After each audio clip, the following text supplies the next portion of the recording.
All right, fight fans, welcome to another segment of No Standard 8 Boxing Talk. This is once again the Bronx Palmer, your host and your creator of this talking channel. We'll start a segment called, we're going to hand out some awards. I got a few awards to hand out this week. I'm going to start off this thing called the Asinine Awards for the people that say the most asinine things in the boxing community. Believe me, there's a lot of them. All right. This fighter is not new to saying asinine things. I mean, he's actually pretty known for them. But I mean, we gave him a pass in the past. None other than Deontay Wilder. I mean, he has been a chatterbox this week and saying some crazy stuff. Okay, let's start off going way back to the fight. Let's start off with the costume. Okay, he said that the reason why he lost the fight was because the costume was too heavy. And, it had an effect. It was 40 pounds heavy. It had an effect on his legs. So we'll start off with that. Okay, no mention of water, no mention of gloves, no mention of Mark Breland, no mention of any of that during that time. Now, the costume. Okay, let's fast forward. He talked about the gloves, that the gloves were tampered with. And, again, those weren't asinine things because the costume could have very well had an impact on how he performed.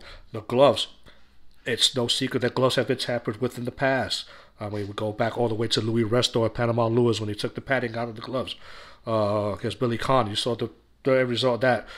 We look at Margarito against Cotto, and allegedly his gloves were loaded, only to find out that later the great trainer that is Nassim Richardson, rest in peace, with Sugar Shane Mosley was getting ready. He was expecting, he was attentive and detailed, and the boxing genius that he was saw that there was something off about Margarito's gloves. So that wasn't the most asinine thing Deontay Wilder said because it happens in boxing.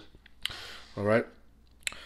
But this last thing about the water being tampered with and pointed to his corner and given the backlash that he's been given to Mark Breland for stopping the fight. What I mean, I'm at a loss for words sometimes with this guy. I mean, he has seriously, I'm concerned. Somebody take Deontay Wilder to the hospital, get his brain checked out, because obviously, evidently, he has suffered some brain damage at the hands of Tyson Fury for the things that he's saying.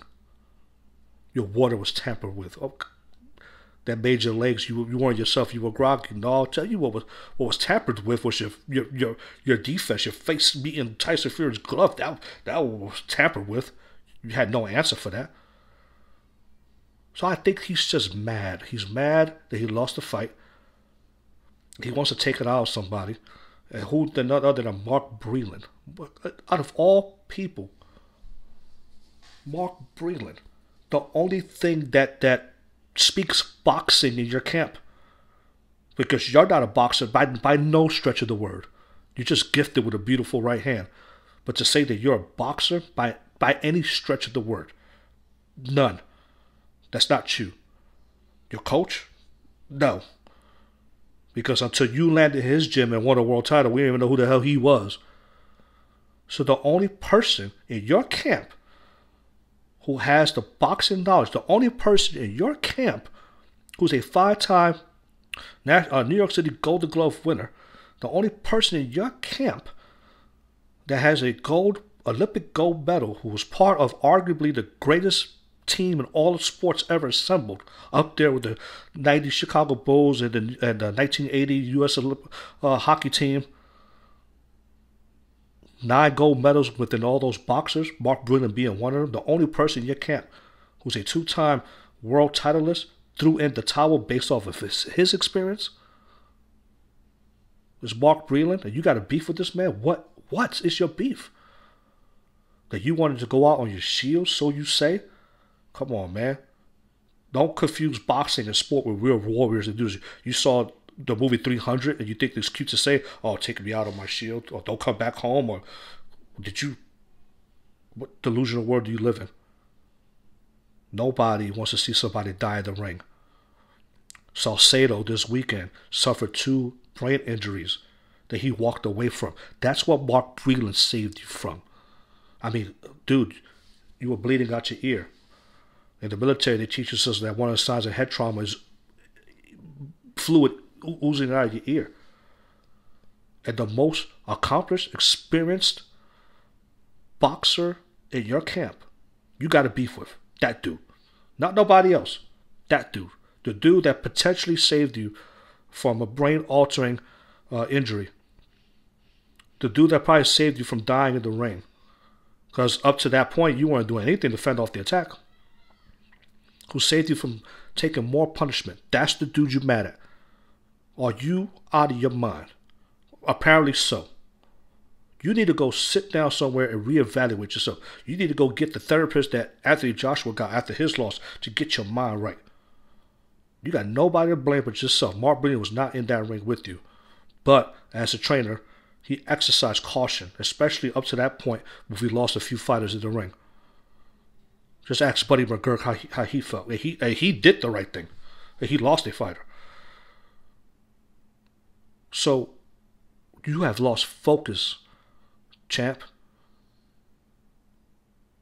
You have lost focus. We, as fans, had given you a pass because you were the only American heavyweight and you defended your title well. Title holder, American heavyweight. All the titles were overseas. So we rooted for you. And we even forgave all the antics and the bomb squad and the unnecessary yelling and all of that. And we embraced you as our champion. And this is how you act? I understand the loss was tough, man, but this is how you act? This is how you treat Mark Breland, who's carried himself but nothing as a consummate professional in the sport for years? Mark Breland is an accomplished boxer from the age of 9 years old. You picked up boxing because you're a failed athlete. No, let me retrace that. You picked up boxing, champ. Remember why you picked up boxing? Think back. Remember why you picked up boxing? To provide for your daughter who was sick, who suffered from spina bifida. That's what you fought for. That was your motivation, your main motivation. And the Lord up above gifted you with a talent in your right hand, because nothing else, that allowed you to provide for her. And if Mark Breland did anything, was allow you to live another day with all your facets so you could continue to provide for her. Because if you're not there, who is? You should forget about that. You should forget about your main motivation, your main reason. I understand you're angry. I understand you're hurt. I understand you're upset. But you should forget about that. So, your anger is misdirected, young man. You need to look at yourself and what you did or did not do. And fire Mark Breland is the wrong person. Because he was attempting to teach you how to actually box. Which is something that you perfect over time. The greats have been boxing since they were knee-high. There's very few Ernie Shavers of the world that pick up boxing in your late 20s and are successful. Very few. Remember what you fought for. Remember your motivation. Remember what drove you to get in the ring. Use that same motivation. See what happens when you get money. You forget where you come from. Use that same motivation to get back in the ring. Why Tyson Fury is not giving a rematch? I mean, the man got to eat. The man got to fight. The man got to make money. He has a plan.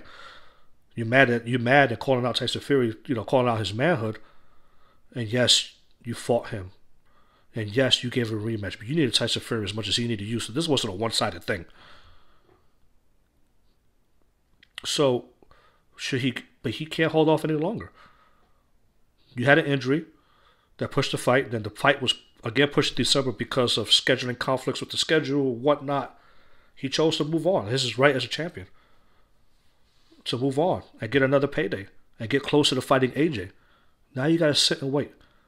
While you're waiting, you can hire Mark Breland and go back to the gym and gain an ounce of boxing skills to make you successful at the elite level of boxing. Because your right hand has carried you as far as it's going to take you. Andy Ruiz is out there. Chisora's out there. Okay? Usyk. There's a lot of guys looking to make a name. The heavyweight division is stacked with people for you to make a formidable comeback and stop all this crying that you're doing. And be a man and be an example to your kids. They're watching you. All right? So that's it. The Asinine Award, first place this week. There's a couple places because so many people said some like crazy stuff over the weekend. First place goes to Deontay Wilder. This is the Bronx Bomber. That's my take. Champ, hope to see you back in the ring doing good things to stop all this boo-hooing. Like, subscribe, share. To the next episode, Bronx Bomber out.